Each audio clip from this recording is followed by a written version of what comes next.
for deploy. 100 feet, just into the right level. Contact light. The Eagle has landed. Hey guys, Tori here from Overlook Horizon. Mike, you screwed up on the intro there. How are we doing today? I don't know what happened. My button got stuck.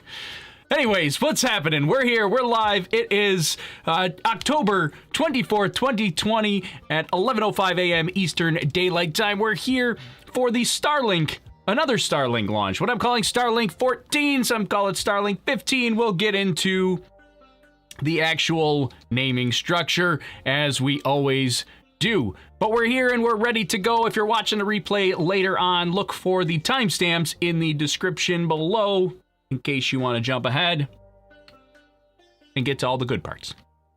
Anyways, good morning everybody. So let's take a look at what we're launching here for today. We had a scrub the other day. They tried once before, 2 days ago, to launch this Starlink mission, but it scrubbed for a very unusual reason. We were very confused on the morning of... Was that in the morning? No, we were afternoon last time. So we were very confused for the last launch because they had scrubbed for a mission assurance reason. And it was very ominous, but Elon came out and said that the main reason for the scrub 2 days ago was due to a loss of the second stage, the upper stage camera, or a upper stage camera. There are multiple cameras on the upper stage. There are some that face the engine. There are some there's at least one inside the liquid oxygen tank. And there might be others that we don't know about, but those are the ones that they show us on the actual broadcast. And so one of those cameras was lost and stopped working 2 days ago, so they had to fix that, and then they decided to check over the vehicle as well, just to make sure that the reason that they lost the camera wasn't for, say, like an electrical reason or something. If they had an electrical short and it fried the camera, they'd want to not only replace the camera, but fix whatever the root cause was. So, hopefully, they have done that today. The big story today is going to be on weather. Weather is not a huge concern, but it's always a concern for us when we're getting ready for launch here. This is the mission execution forecast from the 45th Space Wing that's calling for a 40% chance of violating launch weather constraints. And the main concern is the cumulus cloud rule. If you're not sure why cumulus clouds can be a problem for launch, watch my 2-Minute Tuesday video from a couple of days ago about Apollo 12, which launched through thick clouds. It was a problem. So 40% chance of violating those conditions, which means we're 60% chance of go conditions, which is better than we were 2 days ago. So hopefully we're in good shape for today's launch. And we'll see. That's really the only major concern that they had published today. Now, this doesn't include upper level winds, which I looked and I wasn't super concerned about, but this does not include upper level winds. It also does not include recovery conditions, which that's kind of on the fence as well, recovery conditions, but... And as Glenn says, there's no SCE switch on the Falcon. Exactly. We don't want to we can't switch SCE to AUX on the Falcon 9. Not an option.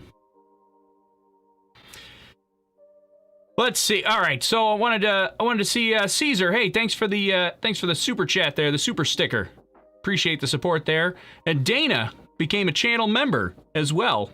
Thanks, Dana, for becoming a member on the YouTube channel and getting access to some behind the scenes content. Appreciate the support from Dana and Caesar. So now let's take a look at what the actual weather is looking like for today. So we'll switch over to our weather map.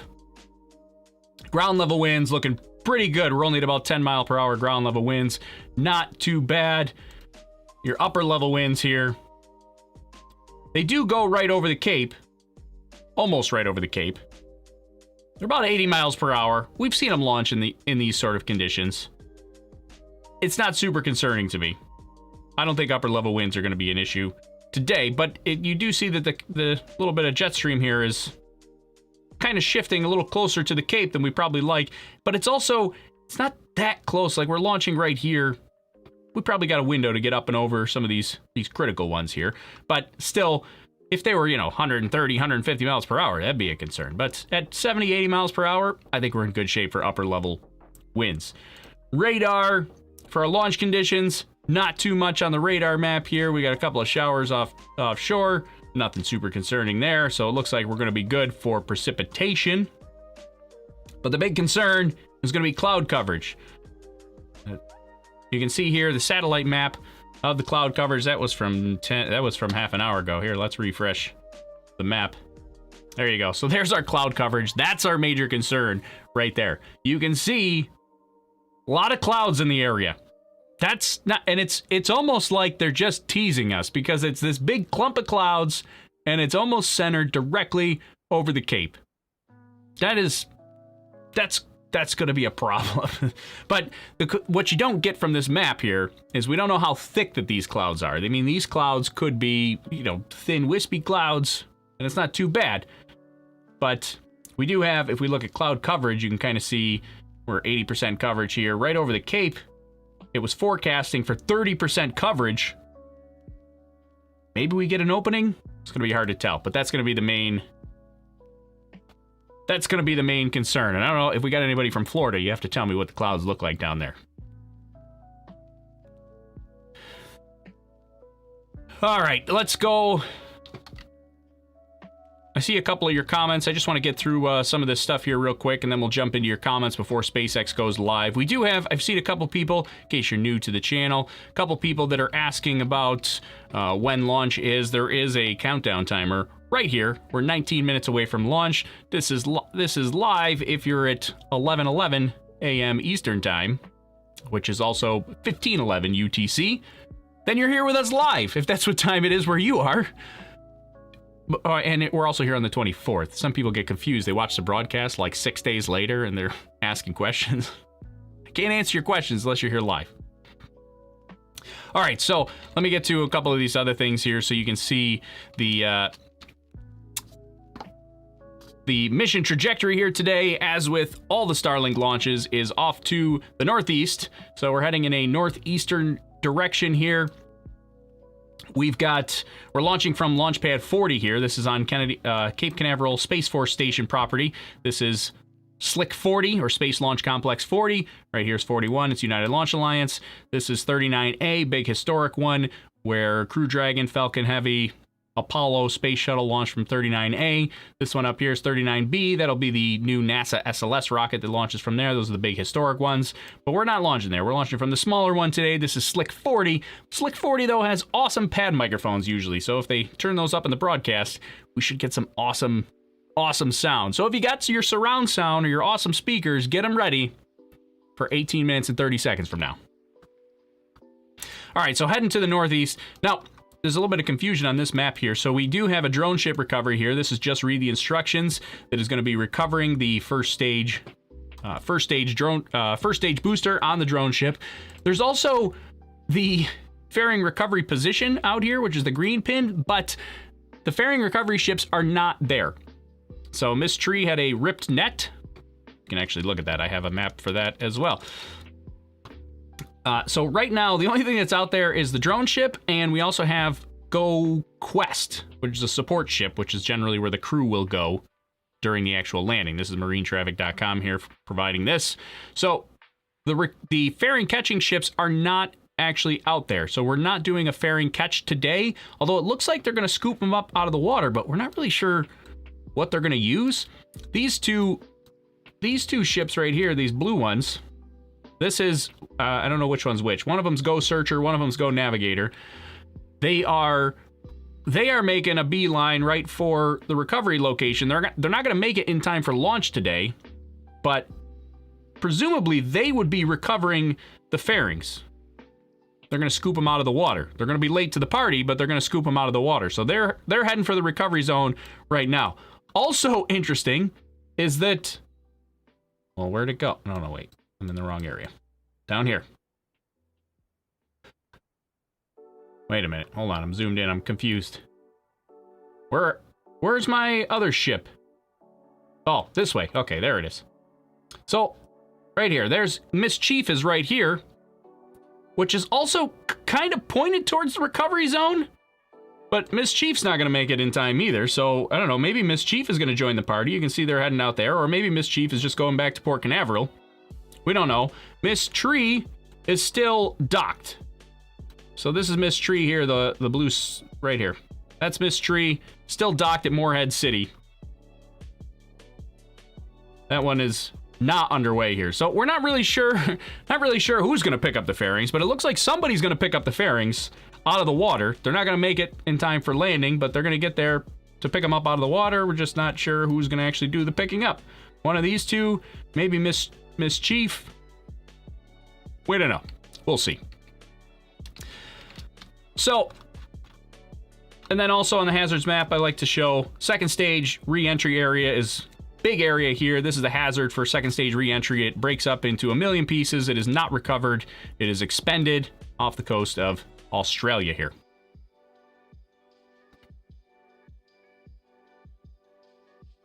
All right, did I have anything else to show you here today before we switch? Let me see what other tidbits of stuff that I had to show before we... Well, I guess we could show the 3D map here. Always like to show... Oh, and I got the one other thing, the map here. So here's what our powered flight is going to look like here today, courtesy of flightclub.io. See, launching from pad 40 here. Here's your separation event. And then we're heading out to sea, which is where the first stage booster will land. You can see here's our re-entry burn and then our landing burn down here. Short little one. Then the second stage continues on powered flight all the way out to about here, where you get second stage single engine cutoff, and then you're in your orbit. And then we're going to actually have a reignition way over here. Let's see if I can manage to... I always have such a hard time with this Flight Club map. Here we go. There's a quick burn right here over the Indian Ocean to circularize the orbit and get it into its final deployment orbit. And then you can actually see the deorbitation in certification maneuveralism happens right here. It's gonna deorbitate. Okay.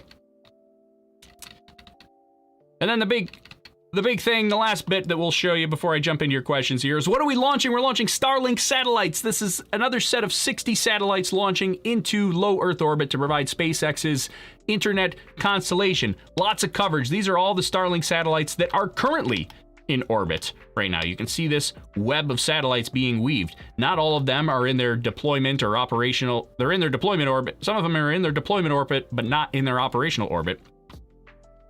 So you can see there's a big cluster of them right here. They're still trying to get to their final operational orbit. There's a big cluster of them right here trying to get to their final operational orbit. It takes about 4 months from launch until all the satellites are in their operational orbits. They do them in batches, usually. I think it's 3 batches that they raise their orbits in, so they don't do them all at the same time, but it takes about 4 months from launch to when all of them are operational.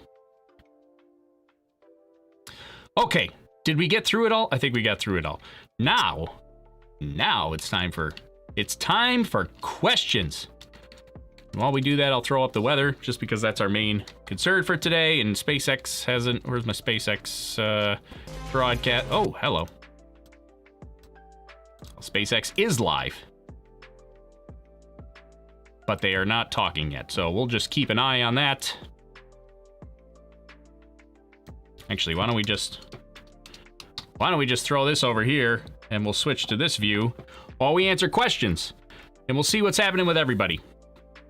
Lazy satellites, 4 months is unacceptable. They do that to check out the satellites. They want to make sure they're working first, because if they don't work, they will deorbit. It's gonna deorbitate. They'll deorbit from orbital decay, a little bit of atmospheric drag. So they start in a lower orbit, and if they can't communicate with it, and it's just a dead satellite, it'll come back and not turn into space junk. What is deorbitate? I'm out of the loop. That's a word that I made up on a broadcast one time when I was trying to say deorbit. Apparently I said deorbitate. So it's a new word that I made up, and I like it. We're sticking with that. It's gonna deorbitate. Right. Deorbitate. Yep.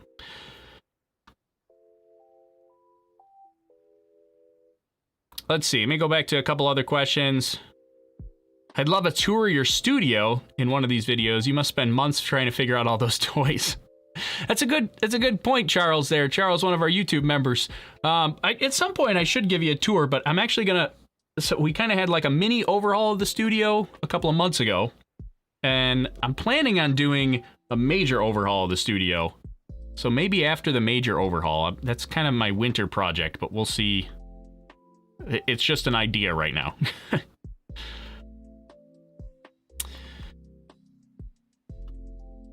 A couple of people concerned about space junk. So the big thing with Starlink satellites, they're not so much space junk because they're actively controlled. They have active avoidance systems so that they can avoid other satellites. I mean, generally the space junk that we're concerned about is the stuff that we can't control and that we just watch, like the collision that we almost had a couple of weeks ago. Those were two defunct, one was a rocket body, one was a defunct satellite. We had no control over them. We're like, these guys might collide, and there's nothing we can do about it.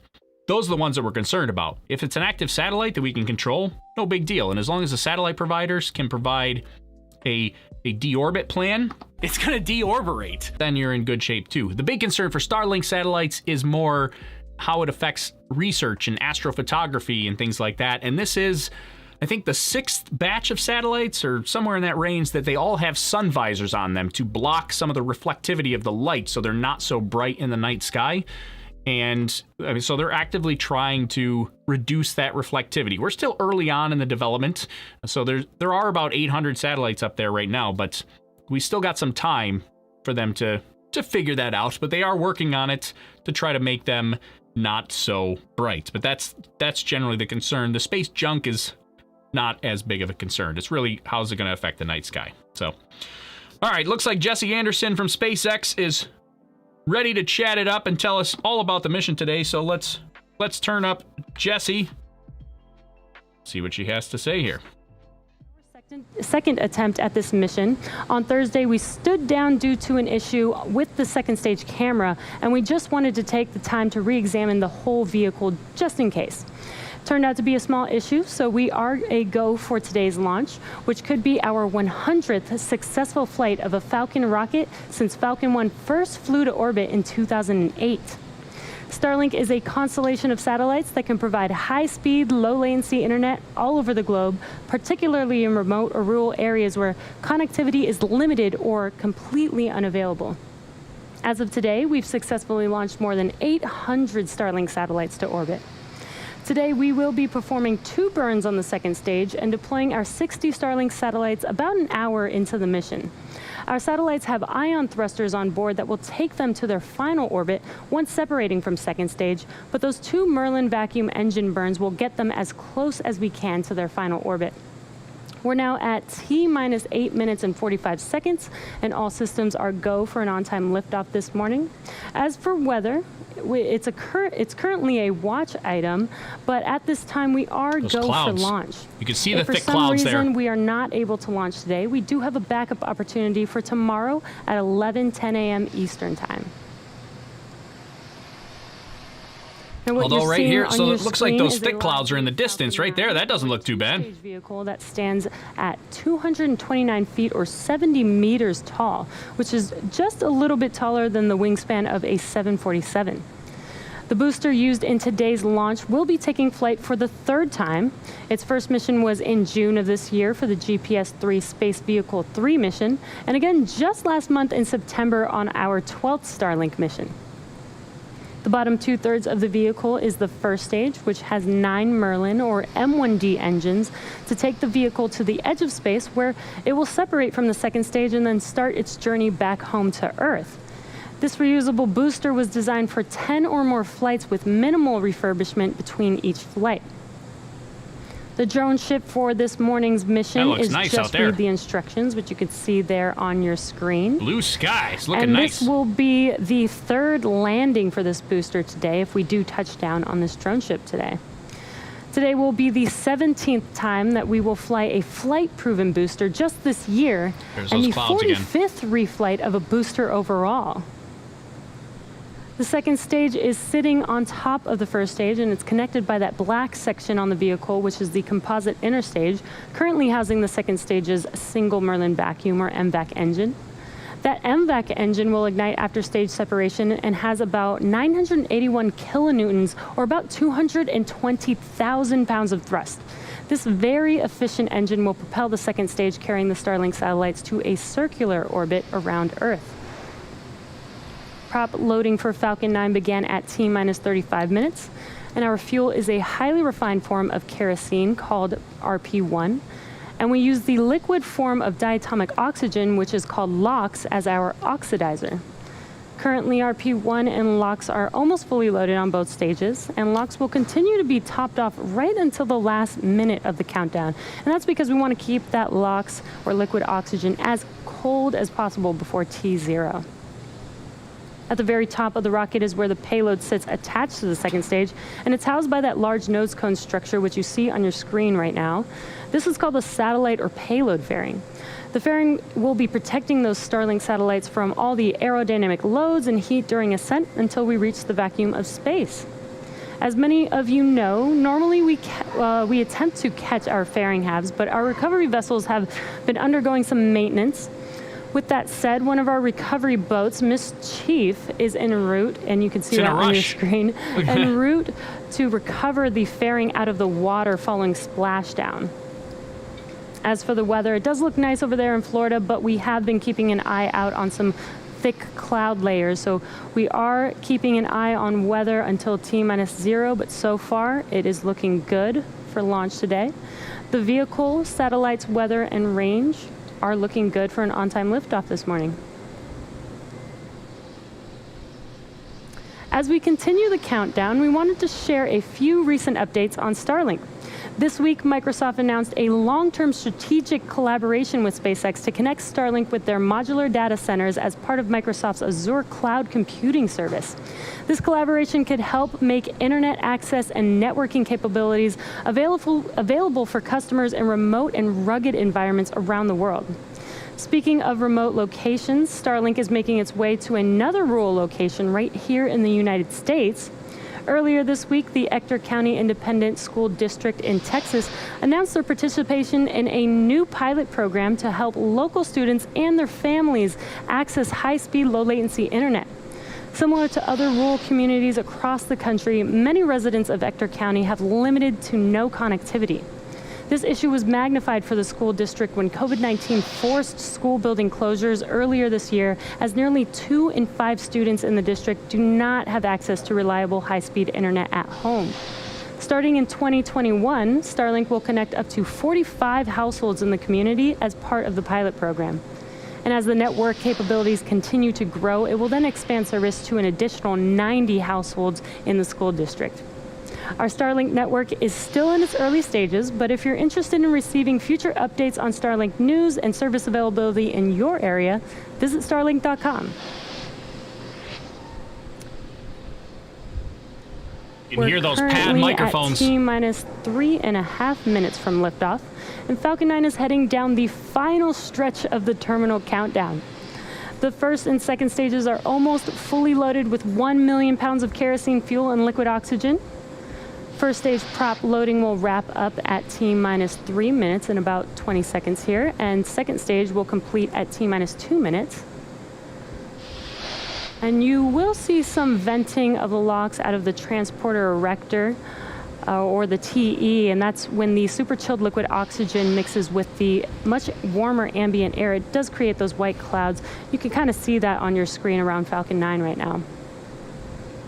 At T-60 seconds, Falcon 9's... And there's the LOX load completion callout. At T-60 seconds, Falcon 9's autonomous internal flight computers will take over the terminal count.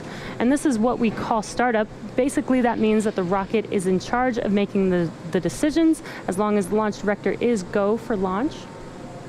And at this time, the Starlink payload continues to be healthy. Falcon 9 team is tracking no issues on the rocket.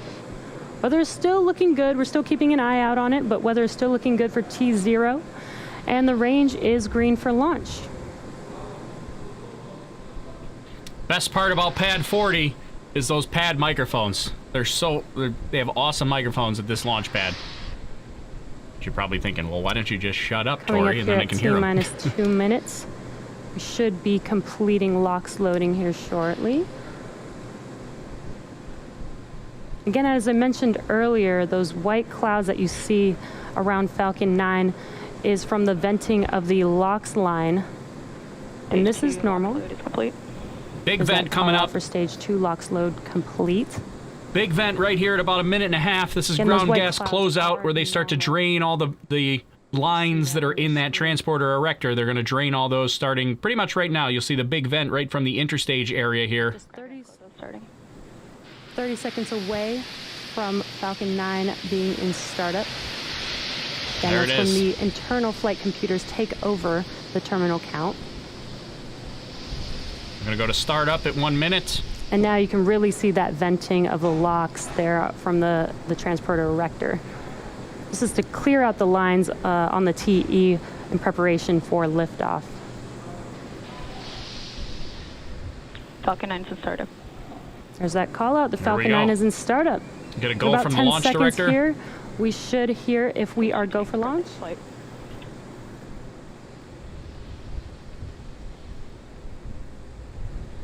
LDs go for launch. There we go. And you Let's heard do it. that the LD is go for launch. Let's get through those clouds. So it looks like weather is in our favor today. So at T minus 30 seconds, let's listen into the terminal count and watch as Falcon 9 takes our 60 Starlink satellites into orbit today. We should get awesome audio of this, so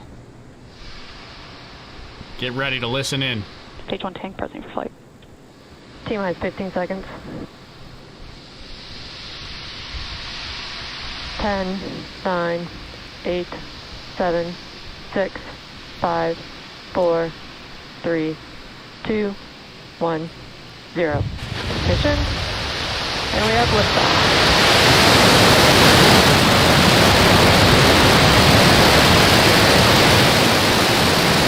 Vehicles pitching downrange.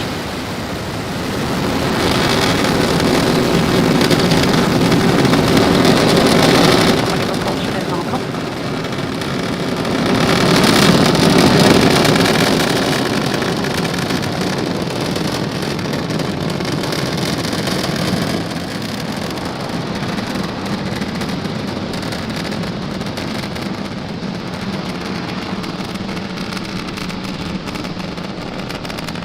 At T plus 40 seconds into liftoff, Falcon 9 has successfully lifted off from Pad 40 at Cape Canaveral Air Force Station, carrying our Starlink payload out into space. That's what I'm Now we talking just about. throttled down the That engines audio. in preparation for Max Q, which stands for maximum aerodynamic pressure. Mach 1. This is the largest structural load that the vehicle will see throughout ascent. Should be coming up on Max Q in a few seconds here. Man, that audio's awesome. We're gonna replay that. That was Max Q. And there's that call out that we just passed through Max Q. In about a minute, we will have 3 events that happen very quickly, one after another. That will be MECO, or main engine cutoff, stage separation, and SES-1, or second engine start 1. And main engine cutoff is where all 9 of those M1D engines shut down to slow the vehicle down in preparation for stage separation, which is when the first stage separates from the second stage. After stage separation is SES-1, or second engine start 1. And this is where the MVAC engine lights up for its first burn and propels the second stage along with the Starlink satellites to orbit. There's a couple things we're gonna have to go back and look at there. I see it like going through the clouds when it punches a hole through At the T clouds. That plus was 2 cool. minutes, we are about 30 seconds away from those 3 events. Again, that's MECO, stage separation, and SES-1. And again, it's SES-1 because we do have 2 burns of the Merlin vacuum engine on today's mission. So we're coming up on MECO and separation in about 10 seconds. We have a beautiful view of the first stage. They're getting great camera views today.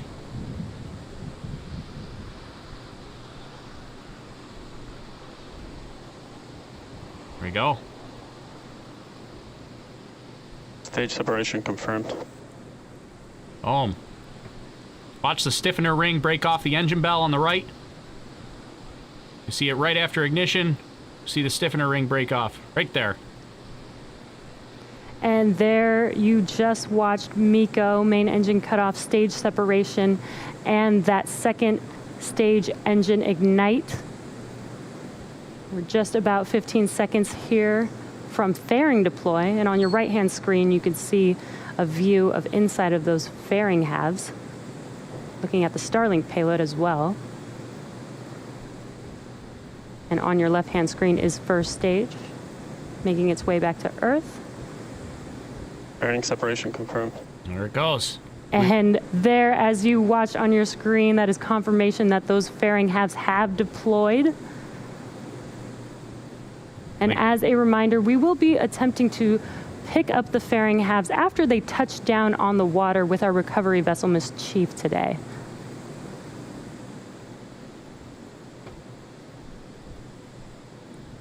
Now, of course, Now, I said with we're getting stage great 2 video. well on its way to orbit, stage 1 is now heading back to Earth and will perform 2 burns on its way down. Acquisition of signal Bermuda. The first is the entry burn to assist in slowing the vehicle down as it passes back into the Earth's atmosphere. This will be a 3-engine burn, starting off with the center E9 engine and followed not too long after by 2 additional engines reigniting. Then the second and final burn for the first stage will be the landing burn, which is just a single E9 engine, and that is enough to rapidly slow down the vehicle to allow it to touch down on its landing zone. And again, for today, the landing zone is just read the instructions, which is currently out in the middle of the ocean waiting for this booster to come back. Stage 2 is looking good and nominal. Got a nice view of that MVAC engine on your right-hand screen. And just for clarification, this is Stage right 2 about is here. taking This our is booster Starlink apogee. payload So the booster was actually to still Starlink climbing. orbit, The and first these stage booster 60 Starlink was still satellites climbing until right about this point. Now it's going to start to on orbit, descend which is from right about here. So it was actually after separation. Don't forget, it continues to climb for a little while. Now it's going to start heading back down. It's just after T plus 5 minutes, so we're just about a minute away from the entry burn beginning on the first stage. Entry burn will be, Trajectory. there's a call out, the vehicle second stage is on nominal trajectory. That entry burn will last about 22 seconds long. And you can see on your left-hand screen the first stage, the grid fins are deployed, but they actually don't start steering until after entry burn. That's because it requires the atmosphere and air to be flowing through those grid fins. A couple of people talking about the space mouse. I see a little appearance of the little tiny space mice there. We can talk about the space mice later, in case you're out of the Some loop. really awesome clear views on both the first and second stage. You can see Earth in the background. Yeah, this is looking great. Hopefully we get clear booster view. Just about Sometimes 15 it cuts seconds or out. so away from that entry burn on the first stage. Sometimes it cuts out on landing. Sometimes it cuts out just after entry burn too, like as it's going through the clouds. So we might lose it as it goes Stage through the 1 clouds here. STS is saved. So we should be getting entry Stage burn. 1 here. entry burn zero. There it is.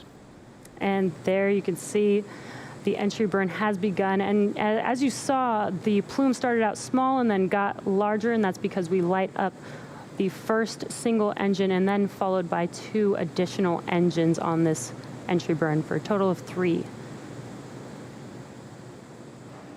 Stage 1 entry burn shut down. And entry burn is now complete. Oh, As you see, whoa. those engines have shut down. All right, we're good. We're good. So Everything's next fine. up, in about Just a gonna- minute or so, will be that landing burn for the first stage. We might lose As I mentioned this footage earlier, here. it will just be the center. All nominal trajectories. It will just be the center E9 engine for the landing burn, and that's enough Yeah. thrust to slow the Here it vehicle goes. down. The Lost M1D engines have 845 kilonewtons, or 190,000 pounds of thrust. How can we get clean video from the drone ship? Again, that's enough to slow this very large vehicle down to touch down on that drone ship that you see right there in front of you. That's just read the instructions. Just a And this giant, will be the 3rd landing for this specific booster. just a giant lawn dart coming in right now, as Jason said. It's a giant About lawn 20 dart. seconds or so away from that landing burn beginning.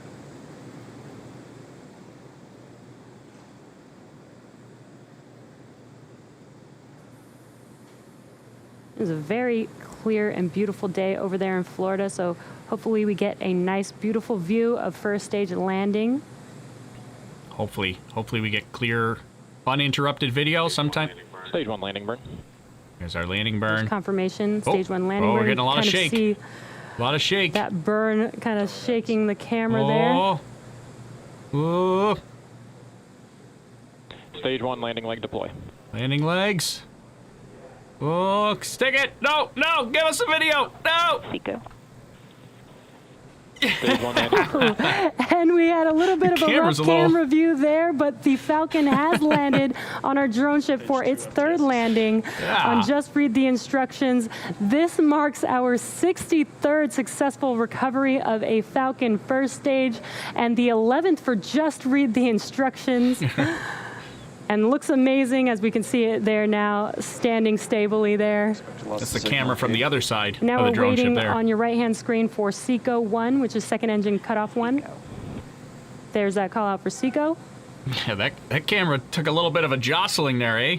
Kind of after landing, it was a little. We're waiting for confirmation of good orbit here. Man, these are great views. We're definitely gonna have to replay these. We will replay. Nominal parking orbit insertion. And there's that call out that we are in a good orbit. So now the second stage is going to coast in this orbit for roughly 35 minutes. So we're going to take a quick break during this coasting time, but we'll leave you with an animation so that you can see where the Starlink satellites are in the coast phase. So we'll see you back here at T plus 43 minutes for the second stage engine relight. Woo, that was something. That was exciting. Those are some pretty awesome views. Here, let's go to this one here. That was good. I like that. We're gonna have to watch that again because there was a lot of awesomeness there. So at this point, just to give you an idea, let's set some expectations here real quick.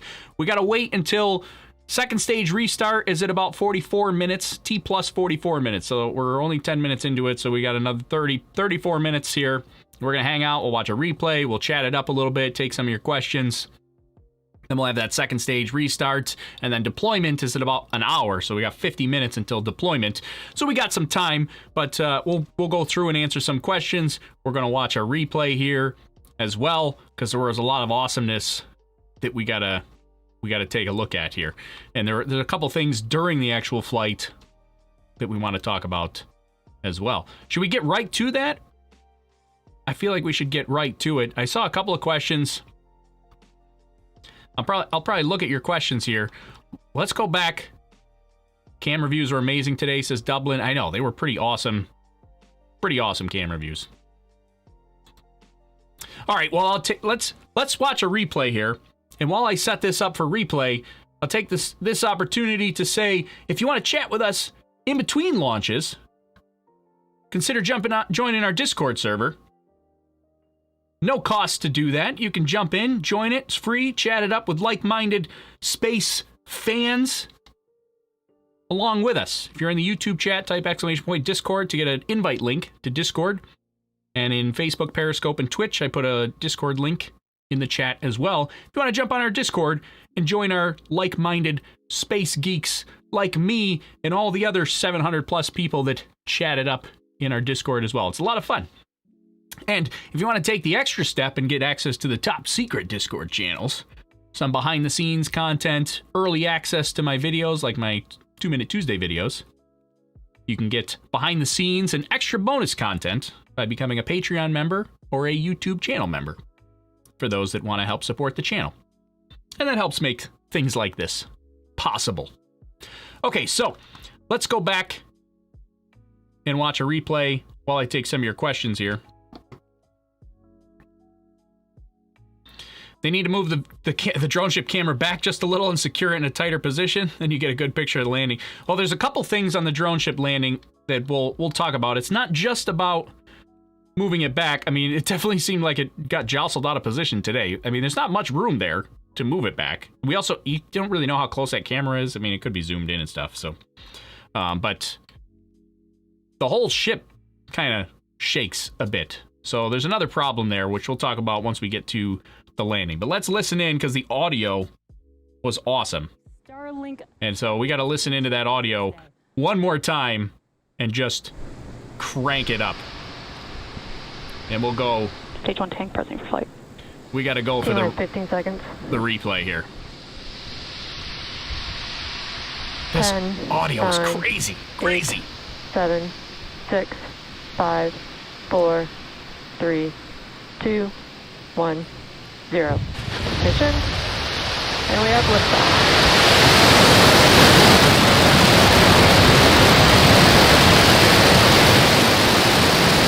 Vehicles pitching downrange.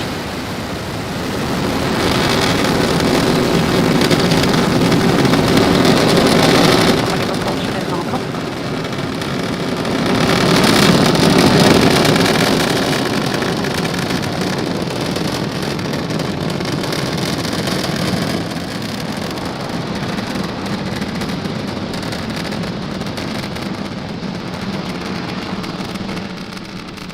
Oh, man, that audio. Is that not the greatest or what? Like, that is amazing.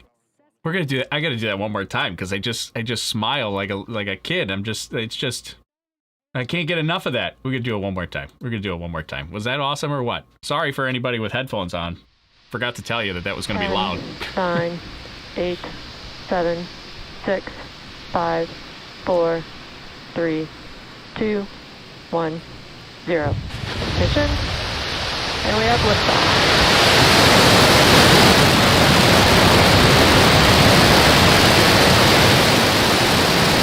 Vehicles pitching downrange.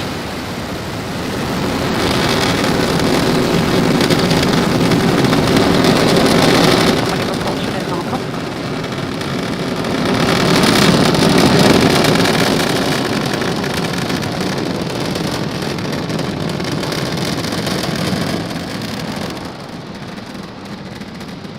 Oh my goodness.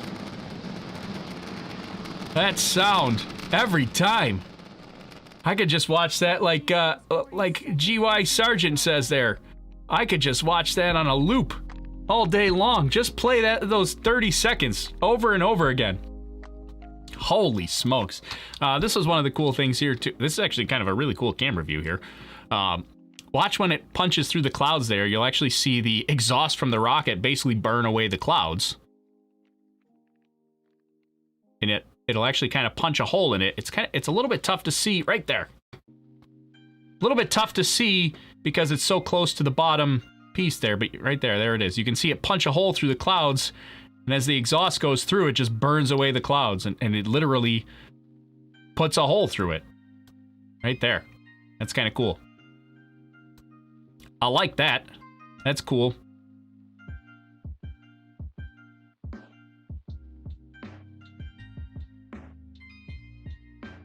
Very good views today. I like that camera view in particular.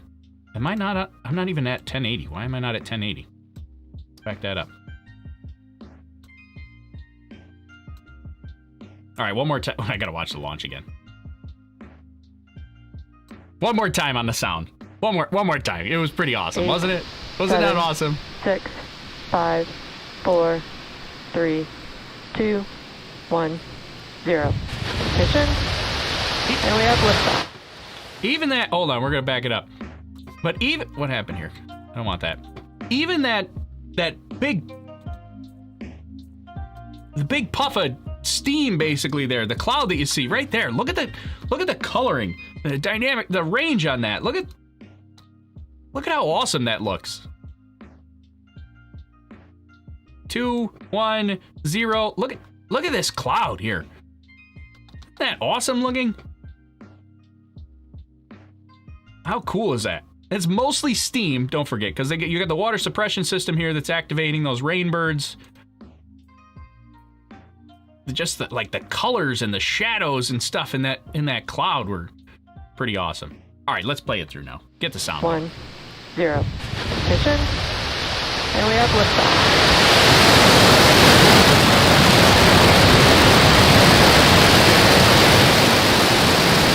Vehicles pitching downrange.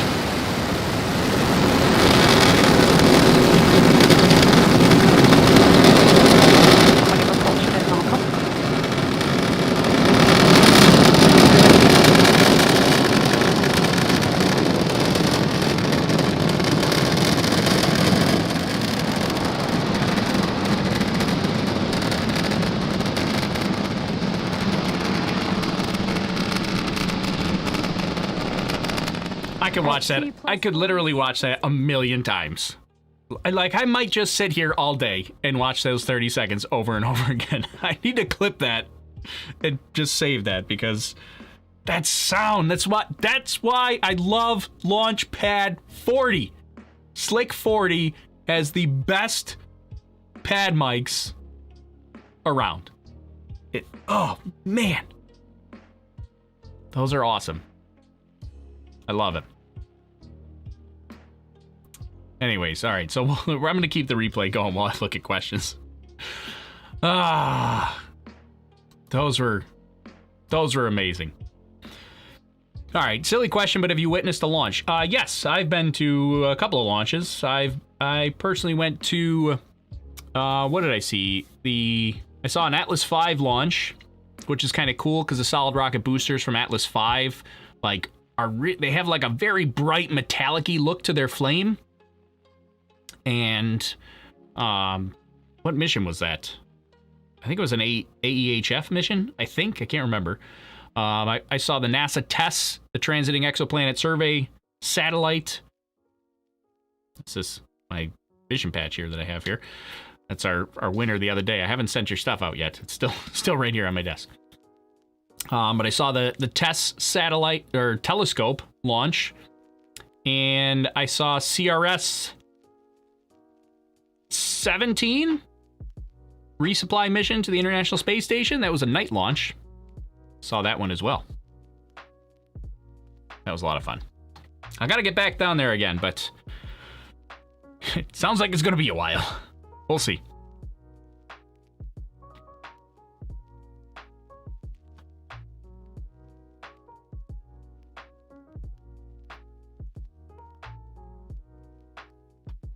Why don't they put the rocket on a taller platform to catch the exhaust and redirect it? Well, they're doing that already. I mean, all that exhaust that we see at launch that's coming out the side that, pretty much surrounded my head there, that's all being redirected. So that's an intentional directing of that exhaust flow. They don't really need a taller platform for that. They're doing it already. Keep it simple. Don't need for extra complications if you don't need them.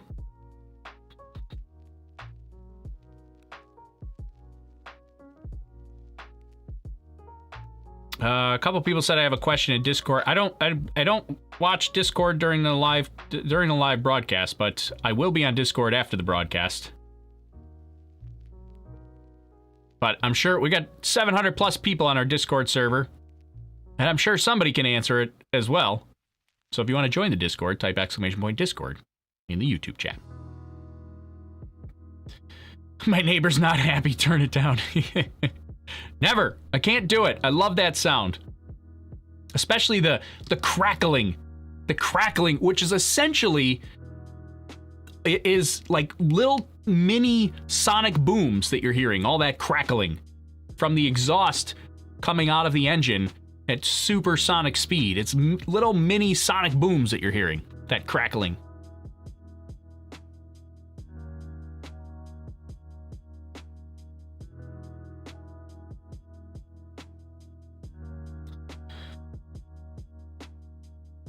Let's see. The fairings are going to be coming back, but no catch attempt today. They're just going to soft land in the water. And then they'll be picked up by one of the support ships. One or two of them. There's three of them going out there. I don't know why all three of them are going out, but they're not there yet. They're not going to make it on time. The normal support ships, the launch attempt from 2 days ago, they were just going to expend the fairings. But originally the plan was to use Miss Tree and Miss Chief for the fairing catch attempt, but after the last Starlink launch, Miss Tree had a hole ripped in the net, and Miss Chief had a broken antenna. So they had some issues that they had to get solved, so they couldn't go out in time for this one, but it looks like Miss Chief is now on the way. Might help with fairing recovery. And Go Searcher and Go Navigator, those are the ships that they use to pick up the Dragon capsule out of the water. They are also going out there to help, so they might load one of the fairings into one of those ships.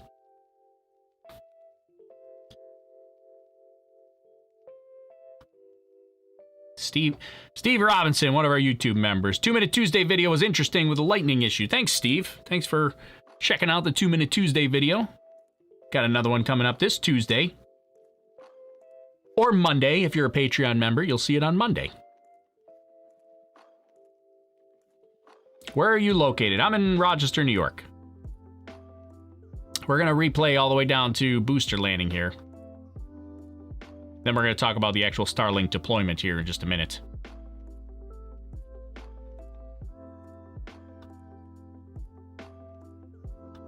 What's the fastest we've launched something into space? So I think the fastest thing we had was Parker Solar Probe on a Delta IV Heavy.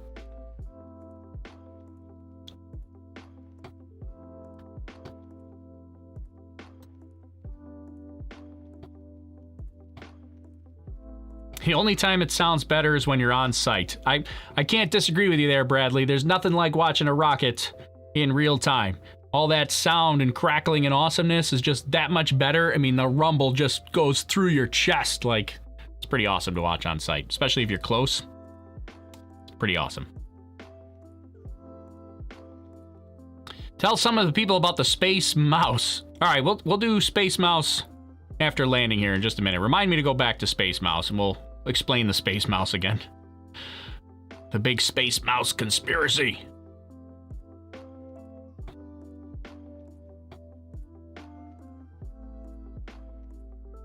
Why not fire the rocket out of a tube to use some of the wasted energy? Well, we don't really have much wasted energy.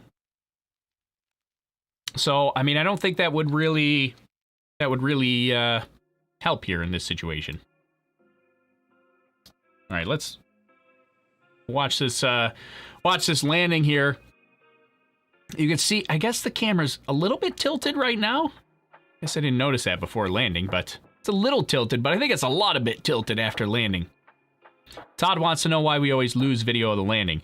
I'm actually, probably one of my upcoming 2 Minute Tuesdays, I'm going to do a more in-depth video about this, but see this shaking that you have going on? I mean, you can see how violent the shaking gets on it. Let's watch the shaking first, and then I'll explain why, and we don't always lose it, we sometimes lose it. Actually, the last couple landings, we've been pretty spoiled. Okay, right there, and now we lose the video. And there's the landing. So that shaking, which was pretty crazy this time around. We haven't seen it get quite that crazy on the shake in a while.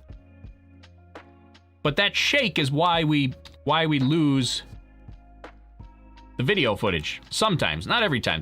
Actually, the last like 4 missions, we didn't lose at all. But so the drone ship is at sea. And it has a directional antenna that points up to a satellite that's in space. And the key point of that, and the thing you have to understand about antenna theory, is that this is a directional antenna. It is not omnidirectional. It is directional, meaning it has a very defined path that it is routing that signal, that video signal out of. And it has to, basically, that directional antenna has to point right at the satellite in order for us to get a video feed. As it's coming down, and if I'm pointing at you and you're the satellite, and I'm sending my video signal to you, as the booster starts coming down, it starts going like this. And that's why you're not getting signal, because I'm not pointing at you anymore. And then it slows down, and then you get kind of this. That's why we lose video signal. It's the shake. It's a directional antenna. It's trying to send the signal in a directional manner to the satellite. And when it shakes like this, you're not getting all the bits. So that's the idea. I'm actually going to demonstrate that because we've done that on weather balloons with video feeds on weather balloons. So look for a 2 Minute Tuesday video about that. Okay. Can we get a look at the Space Snake at the 9-minute mark? I don't know what the Space Snake is, but I said I would talk about the Space Mouse after landing. Let's back it up. Oh, look at that. I went right to it. Space Mouse, the big conspiracy with Space Mouse is this little bit here. If you still believe in the Space Mouse conspiracy, I mean, first of all, you're on the wrong channel. Second of all, you're not paying attention because it happens on every launch. It's the most consistent mouse I've ever seen in my life. So this up here, you can see this tiny little cloud of white. It's tough to see, but you got to look carefully. This tiny cloud of white, that is liquid oxygen venting. It's actually gaseous oxygen at this point, venting out of the vent port of the rocket. And when it vents out, it solidifies. And some of it gets stuck to the actual vent tubing. And when you get enough of it stuck to it, eventually it breaks off and gets caught on this exhaust, the piping here. So, and then it just collects right there until it either evaporates or sometimes it just sits there for a while. So and there was a big conspiracy during the DM2 launch. You know, you get a whole bunch of people that have never watched a Falcon 9 rocket launch before in their life, and they're like, oh, it's a mouse. I knew it. Space is fake. I see it right there. It happens on every single launch. It's not but a lot of people think that that's a mouse that snuck into the camera view there. So that's the whole space mouse conspiracy. The most consistent mouse I've ever seen. Also, keep in mind, those engine bells are huge. That mouse would be enormous. It'd be the biggest mouse you've ever seen.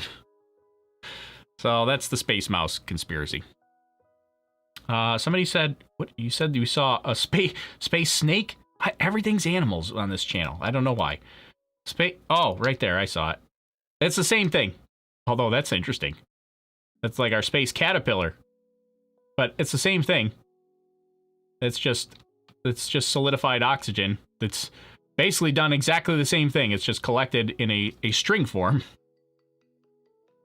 Because as it's coming out of that vent port, it's solidified. But yeah, that's kind of interesting there. I didn't see that in real time. But you can see it's all collecting there. And this pipe is kind of warm. But yeah, it's right there. Look at that, all stuck together. This is kind of interesting. And they cut away from it. It's a conspiracy. That is kind of interesting, though.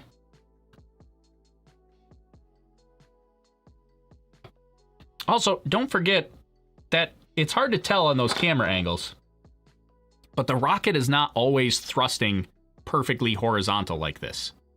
So sometimes the rocket is traveling this way, but thrusting this way. Or thrusting this way. And so the reason it can get caught on those, and it's not that drastic. You know, there's little tiny bits of movement there. But that's one of the reasons why it can get caught on that piping, because you would think if it's venting off this way that it should just miss the engine bell, but a lot of times it's not. It's traveling this way but thrusting this way, and we might be looking at a camera that's under here. And so if it's traveling this way but thrusting this way, you'd be going like this, it breaks off and it catches the engine bell. It's hard to tell. Really, we need a second rocket to follow it with a camera angle so that we can see which direction, you know, the direction of travel versus the direction it's thrusting and things like that. So it's not always thrusting in the direction that it's heading. And it's not that drastic either. I'm going to get comments. People are, you know, it's not super drastic. It's just tiny little movements.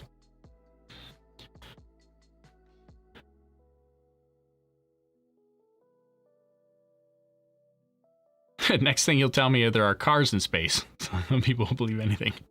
Like a Tesla? Like a Tesla in space? It's all animals except for the side carrots. That's right. The side carrots. Well, the animals need something to eat. All the people that are new to the channel, they're like, what are you guys talking about? All I hear is, like, you guys are so weird. You got deorberate and... It's gonna deorberate. And space mice and carrots and you got a random lobster that pops up in the corner that I have no idea what the lobster's about. Welcome to the fun. Welcome to Space Lobster Nation. That's the fun part. Space Lobster ate the T-Tub. That's the answer. That's the answer. When is the next Falcon Heavy? I think we're talking February 2021. I think is our next Falcon Heavy. That's for the U.S. Space Force 41 mission. And I believe it's slated for February 2021. So in a couple of months, we're actually going to see another Falcon Heavy, hopefully soon.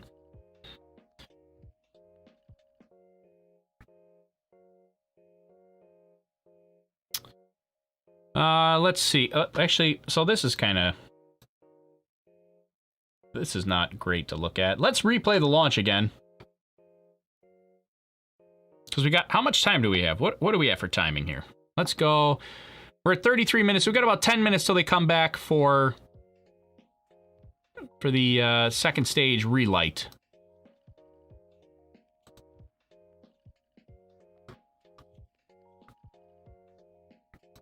Let's turn... We got to turn... If we're going to watch launch again, we got to turn the volume back up. 10. That was just 9, awesome. 8, 7, 6, 5, 4, 3, 2, 1, 0. Ignition. And we have liftoff.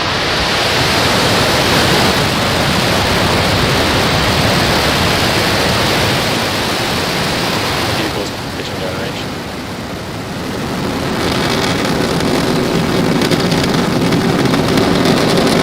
Company propulsion is nominal.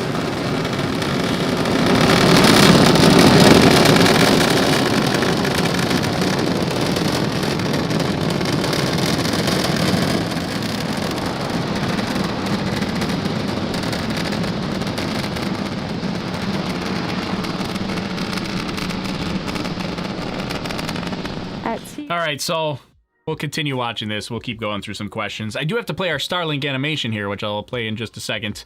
But I saw a couple of questions. How many more Starlink launches and deployments do they have to go? A lot. So we're at about 800 or so satellites. They want to get to 12,000 to be fully operational, and then another 40, or they're going to be 40,000 total is their entire full plan, but 12,000 is fully operational. They're doing 60 at a time. Somebody do that math for me. Let's see, 12,000 divided by 60 minus 800. You carry the 1, and you have to move, and it's a lot. It's a lot. There's a lot more launches to go.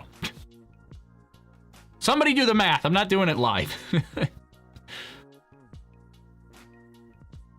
When will Starship be ready to launch? So I think, well, we should have SN8 doing the big 15-kilometer hop in hopefully just a couple of weeks, maybe even days, but probably within, maybe 2 weeks or so.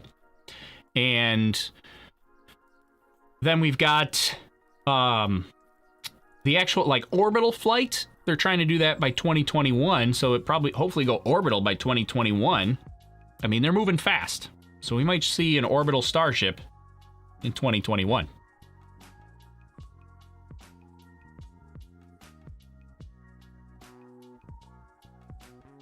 Do you remember the launch pad whale? Was it a whale or a seal? I told you, it's all animals, people that are new to the channel. Everything's animals around here. I do remember it. That also happens on every launch. We just don't... We don't hear it on every launch.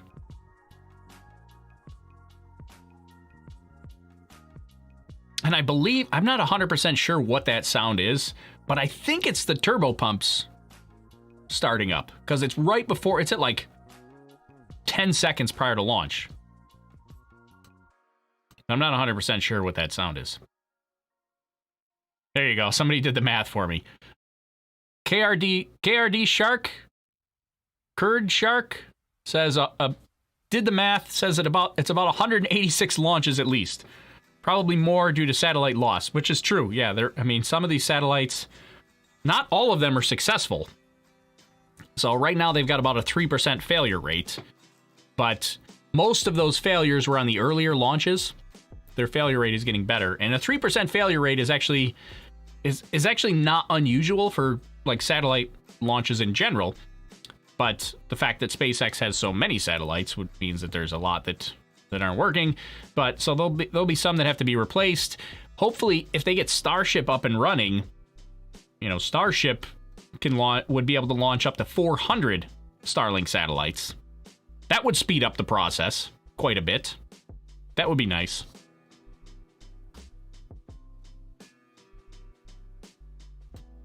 That's a lot of satellites that make sure you don't hit when people head to the space station. It's really not that bad. Remember, space is huge. It's so huge. There's so much space out there that it's not even really going to be a problem. And trying to avoid satellites is relatively easy if you can plan for their orbit. It's when you don't know that they're there, or they're constantly changing orbits and they're not communicating with where their new orbital plane is. I mean, if you can plan it, it's pretty easy. Because remember, in order to have a collision is actually very hard. You have to have an object that's in space traveling horizontally be at the exact same point as it would be going vertically. So it's not really that big of a deal for avoidance. These are also the Starlink satellites are going to be, what are they, 500 kilometers is their operational orbit. And what is it? Is it 500 or 550? 550 kilometers is their operational orbit for Starlink. And the space station, so that's 550 kilometers is 341 miles. The space station is on average at about 254 miles, which is 408 kilometers in altitude. So actually the Starlink satellites are going to be above the space station, if I did that math correctly. So you wouldn't even have to worry about avoiding it.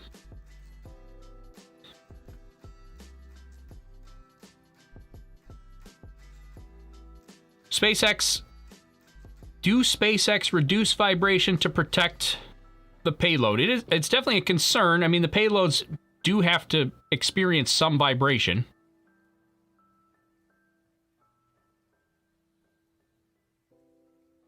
Can you please explain why some say it's Starlink 14, some say it's Starlink 15? Sure, yeah. So the Starlink, this is the 14th launch of the version 1.0 satellites. There was one launch of version 0.9 satellites, so technically this is the 15th launch of Starlink satellites, but it is the 14th of the version 1.0 satellites. So it's the reason why I call it Starlink 14. I basically call the first launch 0. It was more like a test launch, and then they went to version 1.0, and that's when we started counting from 1. And really the full name of this mission is V1.0-L14. So it doesn't make sense for me to call it Starlink 15, because in the documentation they never reference Starlink 15. Although sometimes in press releases they'll say like, SpaceX is launching its 15th batch of Starlink satellites. Mission is V1.0-L14. So very confusing. Would you launch a model rocket to space? Sure, why not? It would be fun.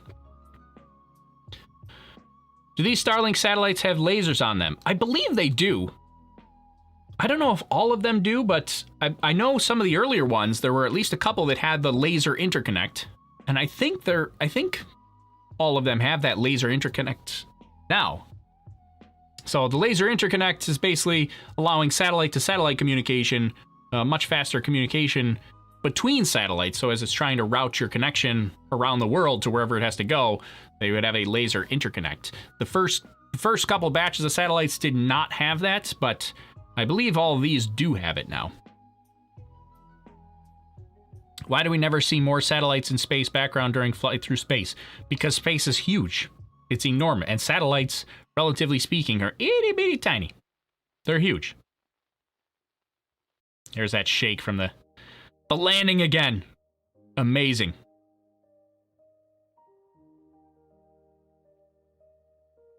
There we go. Would you make a model rocket that went to orbit and then landed on an RC? Is it really a model rocket at that point if you actually get it to orbit? I mean, it sounds like, I think you can just drop the word model at that point. Like, you're just building a rocket. if you're sending it to orbit. All right, so the other thing that I do want to show, for clarification, is the deployment sequence. Oh, SpaceX is back. Let's go back to live.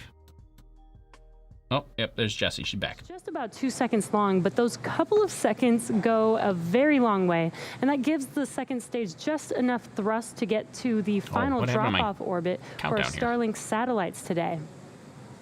Again, this is the second of our 2 burns, so SES-2 is coming up here in about 20 seconds or so, and will be followed immediately afterwards by SECO, or Second Engine Cutoff 2.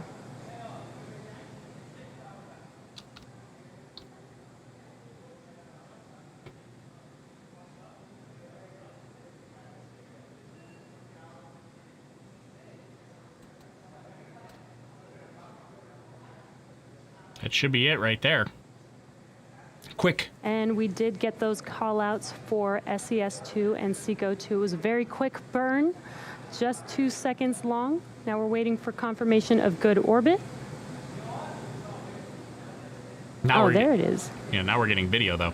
The video is always delayed. And there you saw on your screen that SES-2 and SECO-2 happening very quickly. The video always lags behind the mission control calls, so that's not I'm just unusual. waiting for confirmation of good orbit here.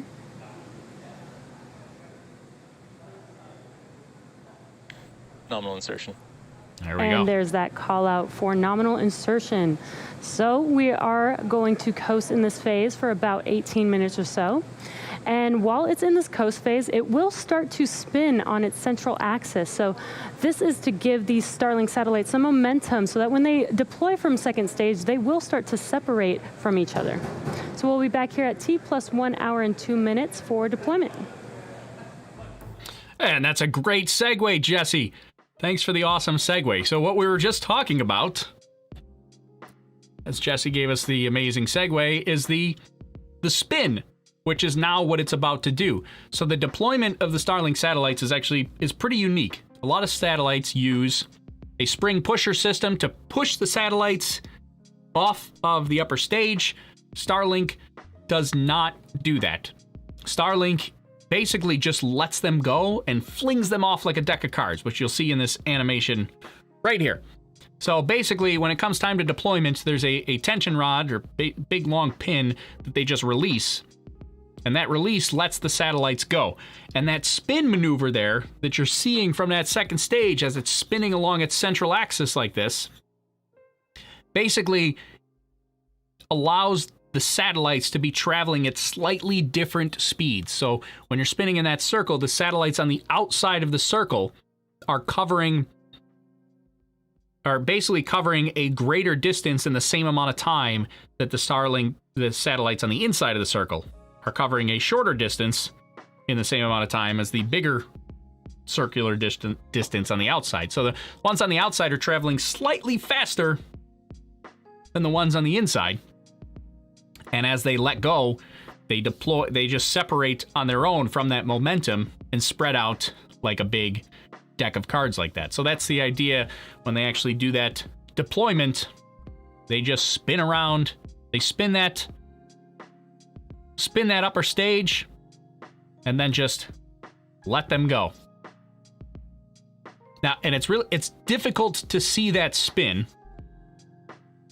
because the camera that they have is on the actual second stage. So you can't really see the spin unless there's some sort of external reference. If like the moon is in the sky or something that you can see, you'll be able to see the spin.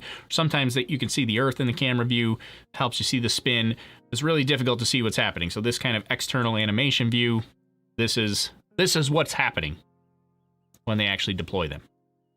They do it a little more gracefully than I did it here in Kerbal Space Program, but that's the idea. And then they kind of just spread out like that. They let them spread out on their own before they actually activate their onboard ion thrusters to start raising their orbit.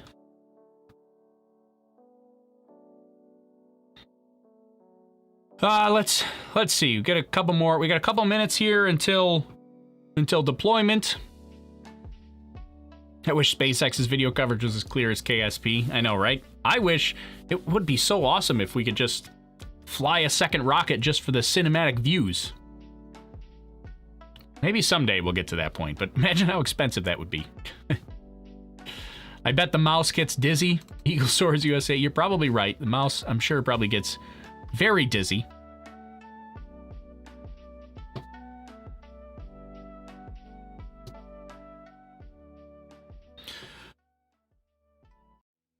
Let's see. Other than... Wait, that's not a question, but... Is there a concern about sun flares on these satellites? I mean, I think solar flares are a concern for any satellite that's in orbit. I mean, solar flares can be very devastating. So I think there's always a concern for solar flares. Yeah.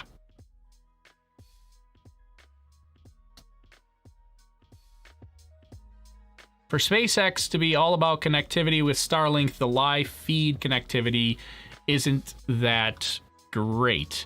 Yeah, I mean, some of it is just the limits of technology, and some of it is like what the purpose is. So remember, Starlink is not an entertainment channel. They have engineering views, which is what those camera views are. Those are engineering camera views for their engineers and mission control and flight controllers and things like that they just happen to share with us. They're not putting on a show, at least as far as the onboard cameras are concerned. Maybe someday, will they? Yeah, maybe, but is it really necessary for them to spend millions of dollars just so we get better camera views? It seems like that's not a great use of their money right now when they could spend that money on the actual missions themselves.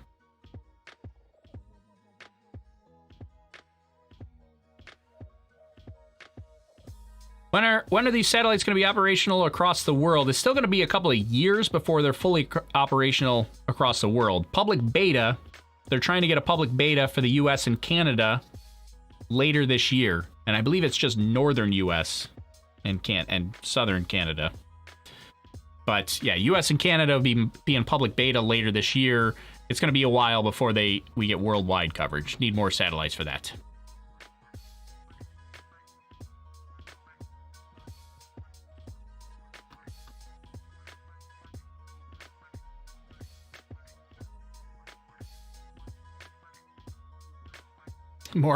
More junk in space. A lot of people are talking about junk in space. I mean, it's not...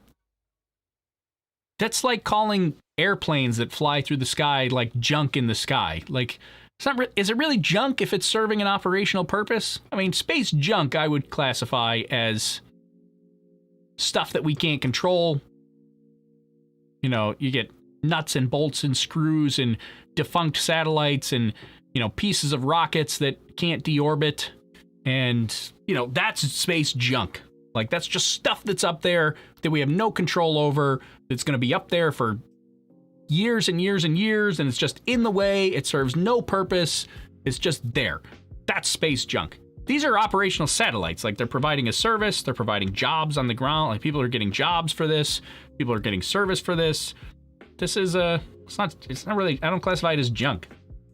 I mean, it's operational. Just like airplanes aren't junk in the sky. They're serving a purpose. Cars aren't junk on the road.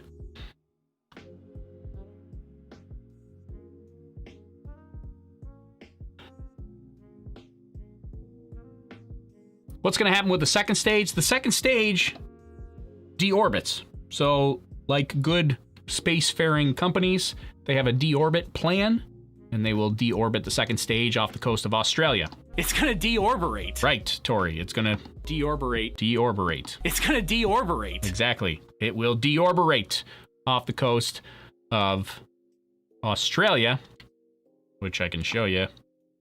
Right here is the second stage re-entry hazard area. Right there off of Australia. Comes up in 1 million pieces. Now, if you want to argue that that's junk, you might be right there, because that's going to break up, it'll be expended, and you'll get 1 million pieces that sink to the bottom of the ocean or burn up in the atmosphere. The ones that burn up in the atmosphere, that's great, but you probably get some that sink to the bottom of the ocean there. That's junk. That's something that we probably should be concerned about, but keep in mind, SpaceX is the only company that is currently working on not doing that. They are trying to build Starship, which will be fully 100% reusable, and stop doing stuff like this. Other rocket companies, their second stage is expendable, and nobody else really has plans to not have an expendable second stage. I see a lot of people. maybe cars being junk on the road wasn't a great example. There's a lot of people that are like, well, my car is junk on the road. All right, some cars are junk on the road. I'll say you're probably right. You're probably right about that. We'll display that our Kerbal Space Program. Is that KSP? Yes. We'll put that back up so people can see how Starlink is going to be deployed again. How many years will they be operational? So the current plan for Starlink is a 5-year, I think it's 3 to 5 years actually, 3 to 5 year operational period for the Starlink satellites. And mostly that is so that they can quickly innovate the technology and they can start putting new satellites up there. They could keep the satellites up there longer, but the current plan is 3 to 5 years of operational lifetime.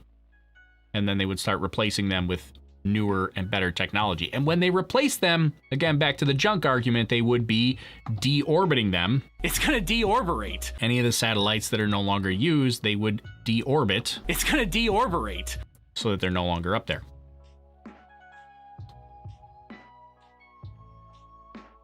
There are satellites that have broken up in space and stayed in pieces for years. Yeah, those are the ones that are problems. The ones that, you know, if they have no deorbit plan and they break up, you know, that's a problem. Those are problem satellites.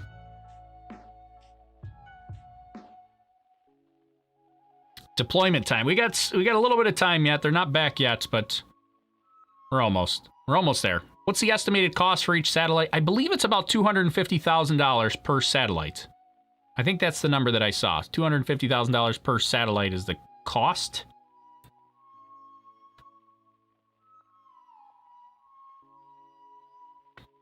How does SpaceX decide how long after launch the satellite stack deploys after? So the primary thing is they have to get the satellite into the proper orbit. So that's the primary deciding factor, is getting it into the proper orbit. And to do that, they launch into an initial kind of parking orbit. Then they have that second stage relight. They have to wait until the stage coasts to the other side of the planet to do the relight, which circularizes the orbit. So it takes it from an elliptical shape to a circular shape. They have to wait to do that later in the orbit. And then after that, they have to start the spinning motion that we're seeing right here, which takes a few minutes. It's not nearly as drastic and as quick as my spinning motion is shown. Like theirs is much slower and a little more graceful. They make sure that it's in the right orbit and spinning correctly, checking things out, and then they deploy that. So it's only about 15 minutes from when they restart the second stage to when we have deployment. So we're coming up on that soon here. How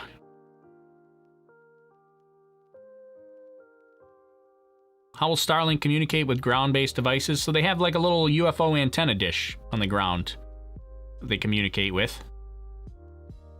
Space Lobster have a name? We don't have a name for Space Lobster. It's just Space Lobster.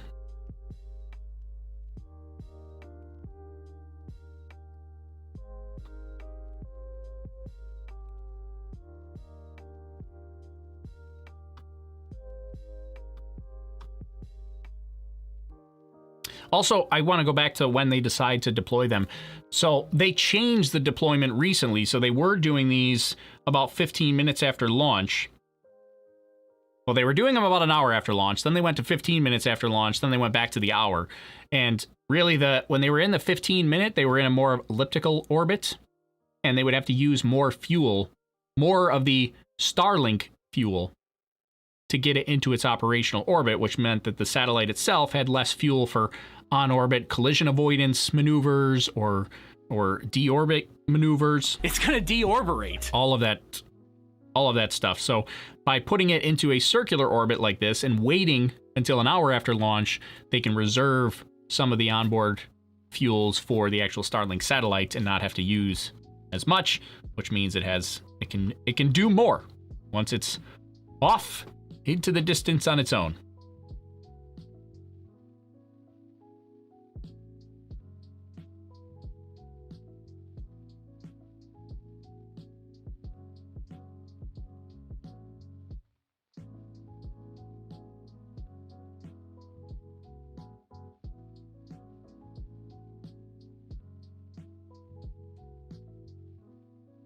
Is it possible to send Starlink to moon orbit? No, they're not really designed for that right now. I mean, could we have, we got deep space communication systems for stuff like that. I mean, I don't think we're going to see Starlink out at the moon. Maybe if we, a couple of decades from now, if we have big moon population or something, we're going to need some sort of Starlink internet constellation out there. But there's no plans for that right now.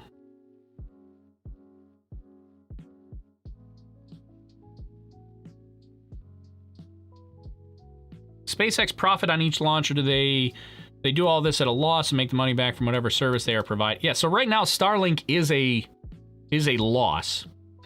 And right now the prediction for when Starlink becomes profitable, like just the Starlink operation itself, like standalone profitability, is not until I think they said 2031 before just the standalone Starlink operation becomes profitable. So you got 11 years before Starlink is expected to become standalone profitable. Right now, basically the funding of Starlink is coming from their other operations, whether it's, Falcon 9 or Crew Dragon launches or Falcon Heavy launches or regular commercial satellite deployments and all that sort of thing. I mean, the nice thing about SpaceX is they can offer launches at the going rate, or even slightly below the going rate, still be cheaper than their competitors. But because they're doing all these booster recoveries, a lot of that can be profit because they have, they're cheaper than everybody else, but they don't just have to do it at cost. They can still make a profit and just be cheaper than everybody else. That's when I will be profitable too. All right. Amazon took that long. Yeah, it's not unusual for a company, big companies like that, to take 10 years to become profitable, as long as there's a path to profitability. That's very, very long-term planning.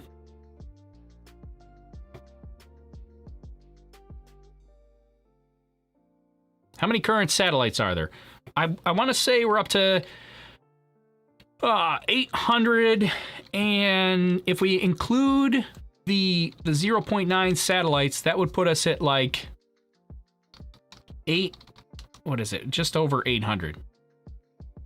Let me 800 no, it's more than it. It's 895 total launch. That includes the 2 Tintin satellites, the 60 version 0.9 satellites, and now 773 of the version 1.0 satellites. Liftoff. Stage 1 returned for its third landing of this booster. And as we await the deployment for our 60 Starlink satellites, the momentum from the second stage central axis spin will help with spreading out the satellites. And then they will use their onboard krypton gas ion thrusters to raise themselves to their final orbit. So we are just about 30 seconds or so away from that payload deployment. And it looks like we do have a live view.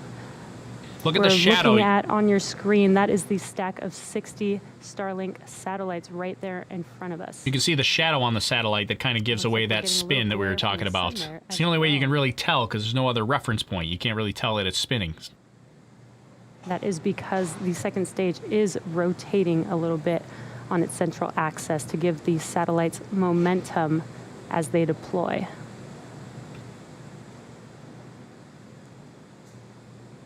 And then what? Oh, there you go. You can see the moon in the distance too. That helps with seeing the spin.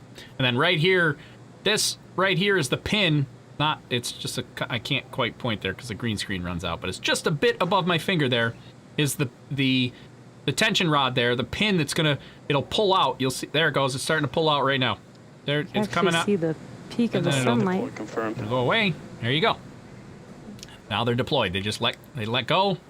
Away it goes. And there you could see on your screen the stack of 60 Starlink satellites have successfully deployed from second stage. And what an awesome view with the sunlight hitting those Starlink satellites. And right there, we just watched the final deployment for SpaceX's 100th successful mission. How exciting and what an incredible milestone to reach. What an awesome view as well. The Starlink satellites will soon deploy their single solar array, and over the course of a few weeks, they will distance themselves from each other and use their onboard ion thrusters powered by Krypton to make their way to their operational orbit. And that brings our webcast to a close. As a reminder, today's launch marks SpaceX's 100th successful flight of a Falcon rocket since Falcon 1 first flew to orbit in 2008. To date, SpaceX has landed Falcon's first stage rocket booster 63 times and reflown boosters 45 times. To all of our supporters, customers, and most importantly, employees of SpaceX, thank you for your dedication in getting the company to this milestone. Thank you as well to the Range and the FAA for supporting today's mission. If you're interested in getting future information about our Starlink service, please visit starlink.com and sign up for updates. Thank you and have a great day. All right, so that's it. So a couple of comments that I saw just about the actual Starlink deployment. That tension rod there that releases, so that technically is going to be space junk, but it's not up there for long. It's only there for a couple of weeks because these initial Starlink satellites are deployed in a very low orbit intentionally, so that if there's something wrong with the orbit, the orbit will decay from atmospheric drag. It's going to deorbit, and they will deorbit on their own just from atmospheric drag. So that's what's going to happen to the tension rod as well. It will deorbit. It's going to deorbit, and it'll break up in the atmosphere and be burned up. And so the tension rod won't stay up there. It won't be space junk forever. It's only going to be there for a couple of weeks until enough atmospheric drag causes it to deorbit. The second stage, though, the actual second stage that just dropped them off, that will turn around and do an active burn, and it's gonna deorbit. Right, that's gonna deorbit intentionally. That happens relatively soon. They just wait until the satellites are away from it before they do that.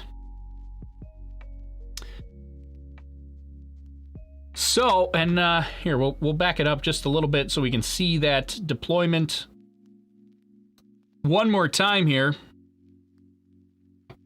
And you'll see, here, we'll switch over to here. We'll put the replay text up. We'll hit play. You can see the shadow kind of gives away the spin there. And then we actually saw the moon in the distance, which was kind of cool. And then that tension rod that just releases right here. Tension rod's going to release. It slides out this direction. That flies away. And then the satellite's just kind of off into the distance. Let me move the replay text over here so it's out of the way of the lobster. There's the moon in the distance there. Kind of just looks like a blob, but that's the moon right there that you're seeing. And then the tension rod in just a couple of seconds is going to release. You can actually see kind of the sunrise on the horizon there. There it goes. There goes the tension rod right here. Releases. And away it goes. Then the satellites just kind of, there's nothing holding them there. And away they go. Sometimes they bump into each other, knock around a little bit, gently. They're designed to do that. No big deal. They can kind of bump into each other and they're okay. And then they each have a single solar panel for power.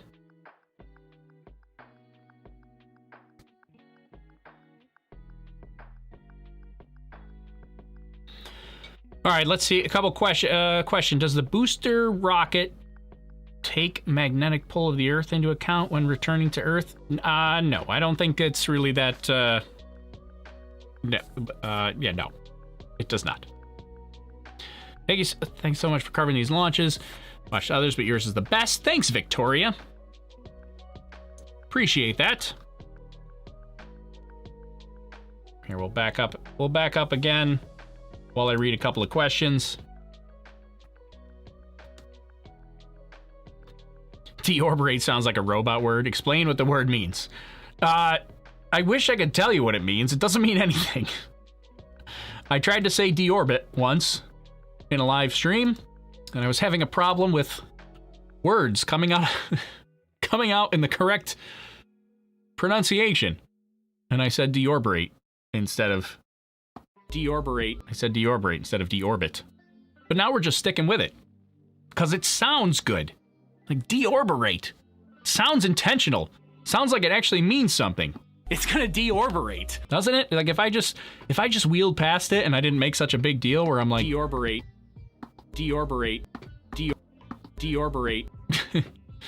If I didn't make such a big deal about it and I just flew by it and I'm like, it's gonna deorberate, people will probably be like, oh, okay, that makes sense, sure.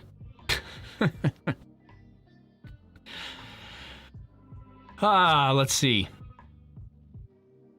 It looks like they stopped the spin of the second stage as soon as they release the satellites. Yeah, so once they release it, well, the satellites are also spinning, but they do have to stop, because don't forget, the satellites are spinning with it.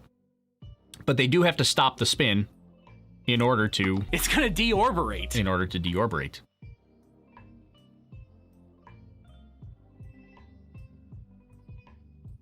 Can I make a satellite for Starlink? No.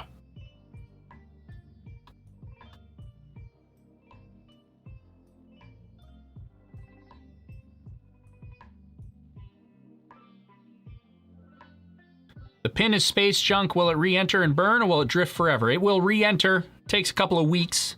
It's in a very low orbit, so there's still atmospheric drag.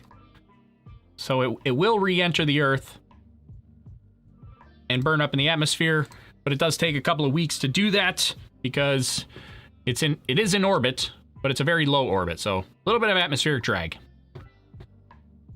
Have all the satellites that were deployed worked? Are there any malfunctions? There are a couple of malfunctions, actually. They're currently at about a 3% malfunction rate, which is actually not unusual for satellites. That's actually pretty average rate, but not all of them have worked. There are some malfunctions on them. They were about 3%, but that 3% was... A lot of the 3% was made up from the earlier launches, the first 3 or 4 launches. So the more recent launches are having a much better success rate now.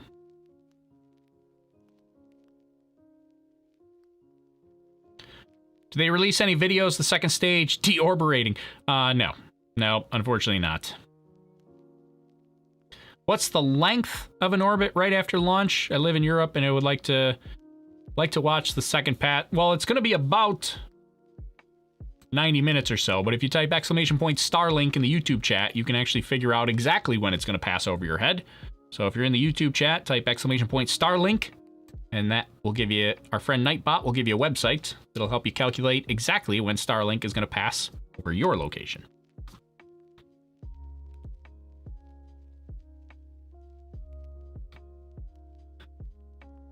All right, so we're gonna close it out here.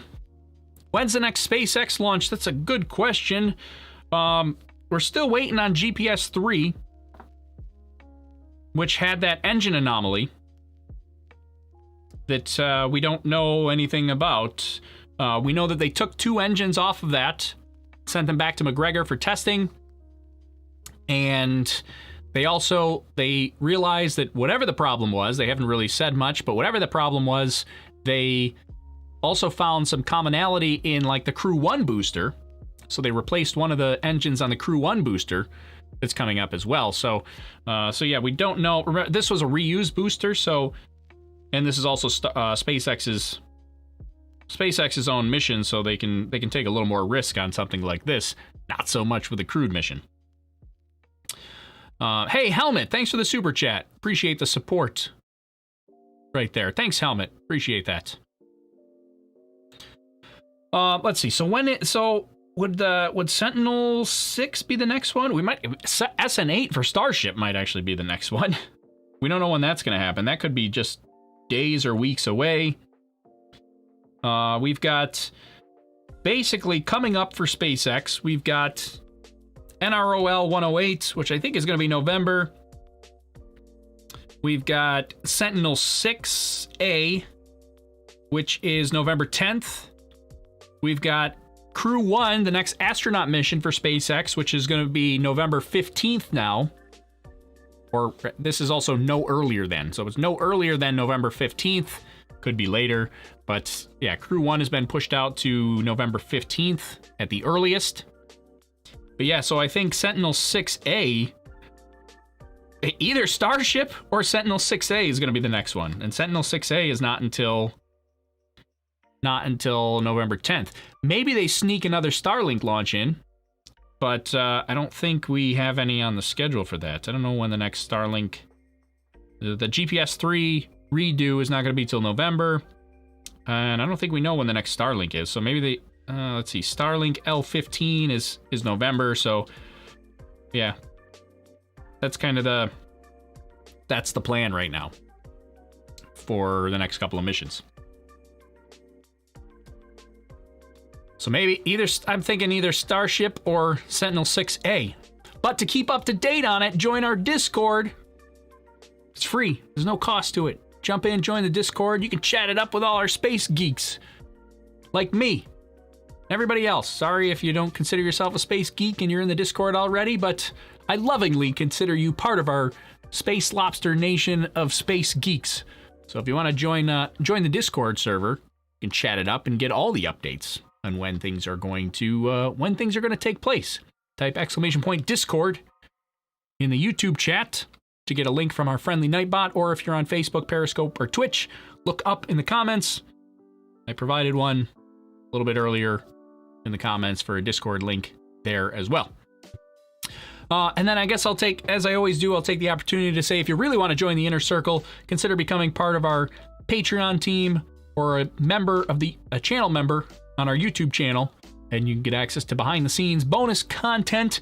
Maybe I'll do a studio tour at some point for Patreon members and YouTube channel members. I think I'm going to wait until we do the big overhaul though, because it's kind of a mess right now. We did a mini overhaul to get this set up and get it kind of, good enough for operation. We actually did kind of do a studio tour a couple of weeks ago for Patreon members. It was very impromptu, but when I do the big overhaul, that's my winter project. I'm gonna do a bigger studio overhaul. Hopefully try to make it real nice. We'll see. Right now it's an idea. At some point I gotta get started. The hard part about the studio upgrade is I gotta figure out how to actually still do video. Like, it's gonna take like weeks and weeks to do, and it's happening here in the same space. So I gotta figure out how to make videos while everything's being upgraded. That could be a problem. Or I just have to tell you all, see in a couple months. Which I don't want to do that. I don't want to do that. That's no fun. All right. Did we cover everything? I think that's it. All right. Well, if you want to chat more from here, we'll head over to Discord and we'll maybe chat a little bit more over there. But I think I'm going to end it and leave it right here so everybody can carry on with the rest of their day. So thanks everybody for hanging out, joining us today for the watch party. We've put another nick into the Scrubtober and got another launch in, thankfully. Pretty awesome. I think I might just spend the rest of the day watching the first 30 seconds of launch on a loop, because that sound was awesome. It was awesome. All right, everybody. My name's Tori. This is Overlook Horizon. I will see you soon. Hopefully I see you in the Discord. If not, I'll see you the next time around when we come back for the next launch, or maybe you'll see me on the next 2 Minute Tuesday coming out on Tuesday or Monday if you're a Patreon member. All right, thanks everybody. Have a good rest of the day. and I'll see you next time. Goodbye.